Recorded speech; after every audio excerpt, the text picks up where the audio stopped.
Hey guys, this is Mark here. I want to make this video here because it's kind of bugging me a little bit. Um, this is going to be a comparison video. I know I may do a follow up tonight, but I may not. So it's going to be what makes a console gamer versus what makes a PC gamer.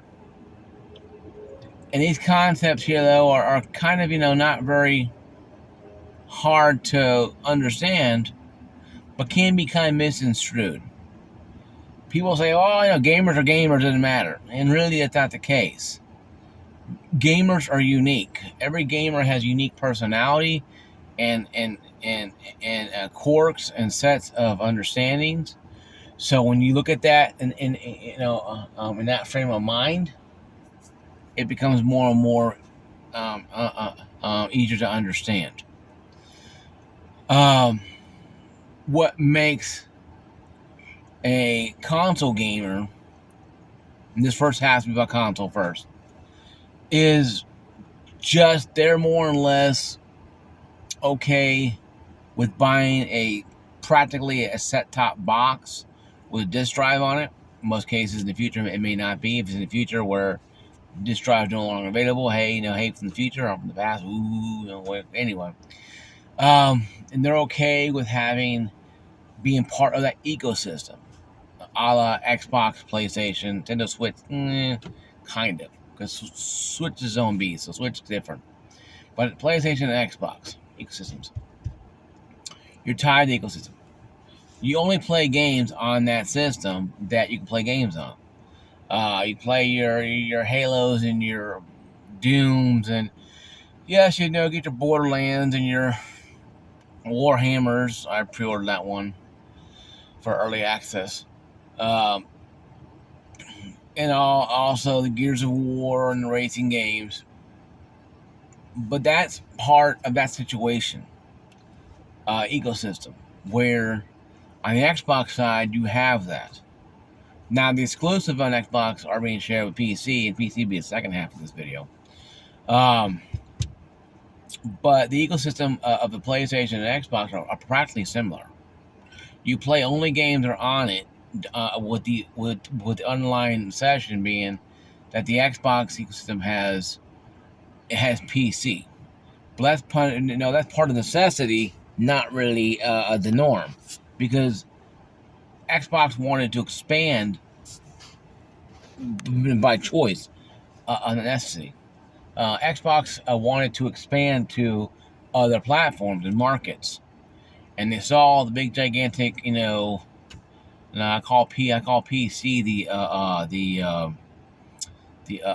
Alaska pipeline of gamers, because Alaska has a lot of oil underneath it, but PC gamers have a lot of money, a lot of disposable income. So Xbox has been drilling there, getting that sweet money out, and that's what they've been doing, doing that, and that's right. And it's very smart by Microsoft to make some extra money, because they know they need to, we know they need to pay back a lot of debt, especially when they acquired Activision.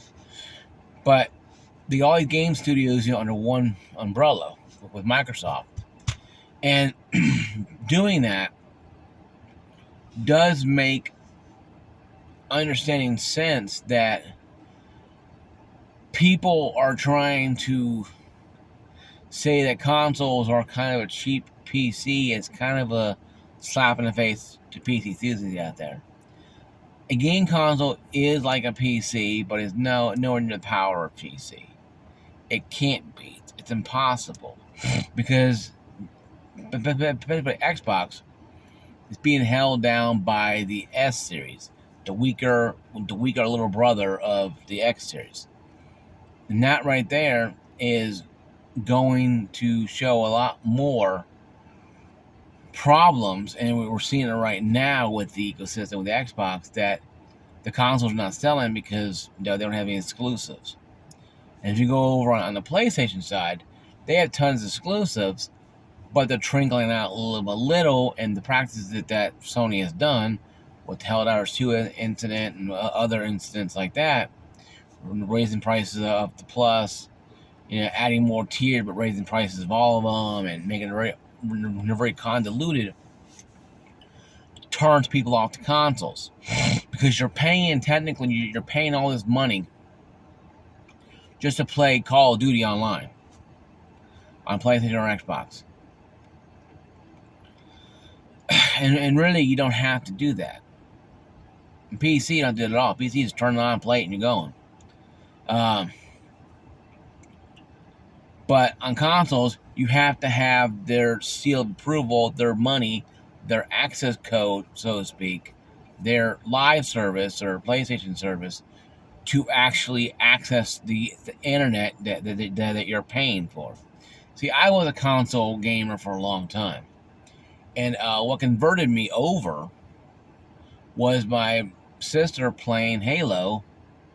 I think it was Halo Master Collection or something. Halo or something on PC without having to have Xbox Live. And that won me over. So yeah, I want that. Because I still pay for the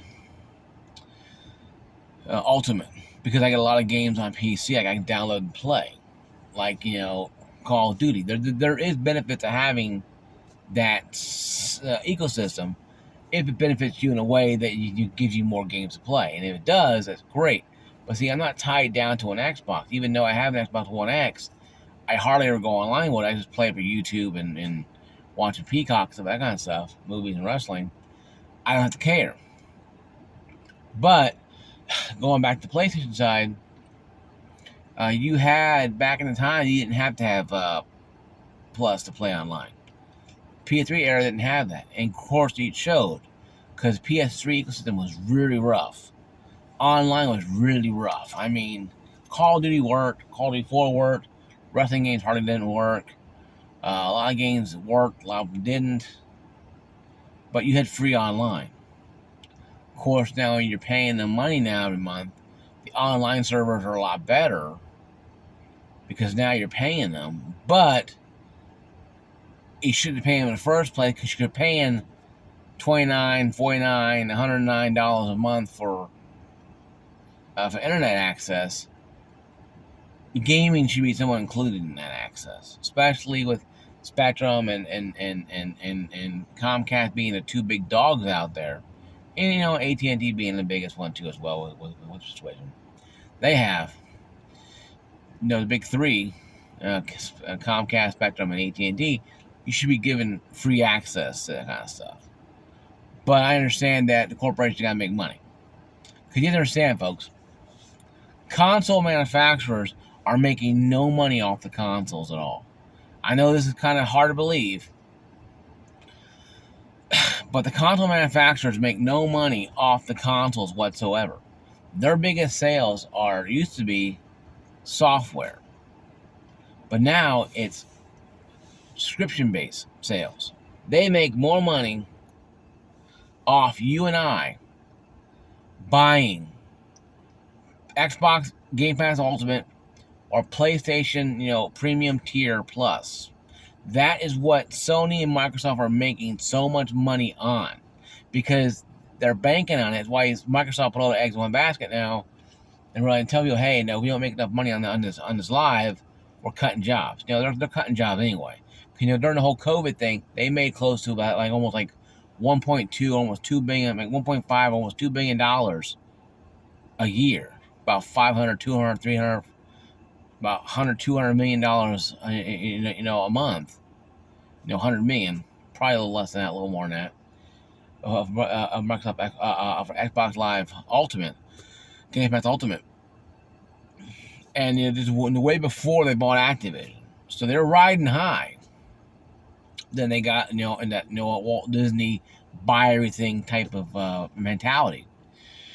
And now it's kind of hurting them, because now they can't sell consoles. They can't give them away. Yeah, people are buying them, but are they buying them just to stream on them, or are they buying to play games on them? Granted, it's a one-time sale. People are looking, Microsoft is looking, and places too as well, are looking for you to buy their subscription-based service, so they make the most money. That's where they're putting their eggs in that basket. It's no longer the console. Yeah, PS5 Pro, you might have 20 teraflops. It's still slower. It's still slower than my 3070, folks. Okay, it may have RAM, 32 gigabytes of RAM. Once again, this is hypothetical.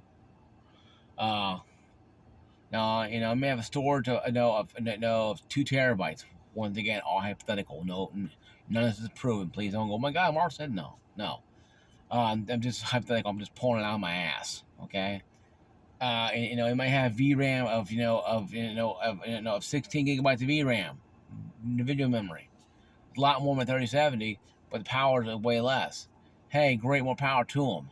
The new Xbox come out, might have even better than that. But that's not what people are buying. People are not buying what's in the hood anymore. They're buying for the experience and the immersion of the games.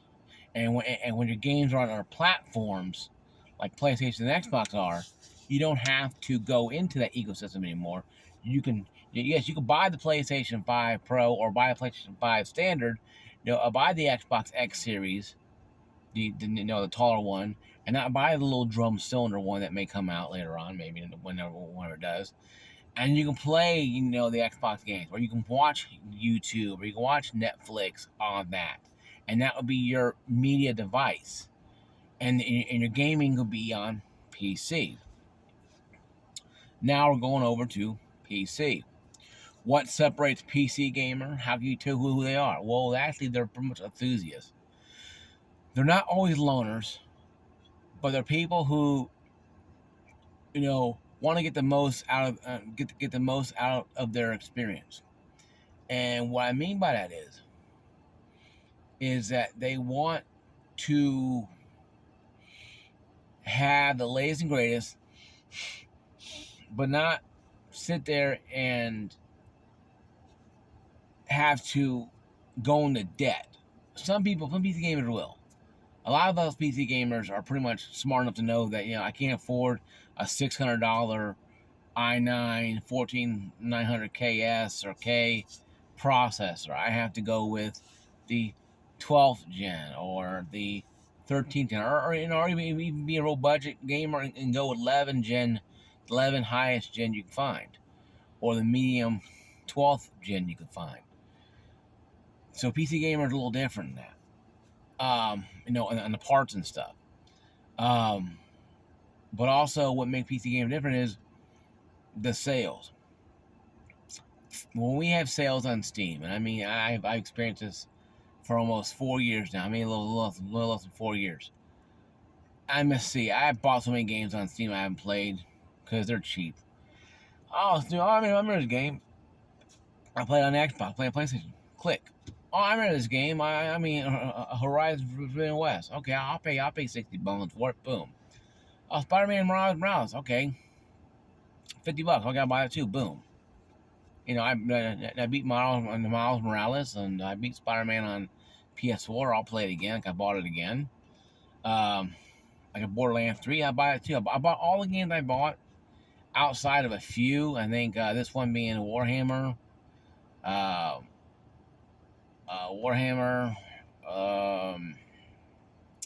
Helldivers 2, and a few others I paid full price for. And also Cyberpunk and Resident Evil Village I paid full price for. Those 4 or 5 games I only paid full price for. That's something I got on some sweet ass deals. That's what the ecosystem is on PC. It's counterculture. You play every game. I got friends playing games that are indie only. I have PC gamers at work who play only indie title games, and they'll play some Borderlands 3. They'll play some Doom. They'll play Helldivers 2. They'll play Warhammer. The Warhammer fanatics. But they play indie games because that's where it's fun for them. Yes, they got amazing rigs that power out a lot of power, but they don't. They don't stretch his legs, so to speak, until they get those games like Warhammer and Doom and games like that I just mentioned. And with PC now getting the Gears of Wars and Call of Duties and the Halos and with Steam anyway, getting all this stuff, and the Apex Legends have been really good on Steam, as well as Days Gone and many other PlayStation games on there. Spider-Man I mentioned. You don't have to have a console anymore. You don't have to have a console anymore to do anything other than just playing Netflix and Netflix and Hulu. And I get the fact, and I do get the fact that some people out there saying, well, the cost of PC is high. Yes, because you're buying something that requires a lot of power. A PC, is not cheap. Okay, folks, a PC is expensive, and it's really can be time consuming if you don't understand how to get into it. It's not cheap in a way, in the sense that saying, well, it's cheap because no. Long term, it's cheaper. Short term, more expensive. And here how it is. I'm gonna give you a better hindsight of PC gaming. It's better long term, cheaper long term, because the parts you buy up front, like with my rig, cost $1,500. It all cost $1,700. A little inflation price because I got 2060. It was a little scalped price. And I got 3070 now. That was actually decent price back about 2 years later. But the parts you buy at first are going to be a lot more expensive than the games and stuff, parts you buy later on. What I mean by that is, okay, you build a new gaming rig, or you bought a pre-built. Since they built your own, a lot better analogy. You built your own. You got 32 gigabytes of RAM, 64, whatever you got. You got 2080 or 3060 or whatever, and you got a 12th gen, 11th gen, or a Ryzen 7 or 9 or whatever you got. Once again, no big deal. So you're setting the CPU, you're setting the processor, you're setting the power supply, you're setting the motherboard. Everything's set. Your graphics card needs to change. Oh, I gotta lower down settings. I need to go buy a new graphics card. You save money up. You can buy a 3090 or 4070, whatever you buy.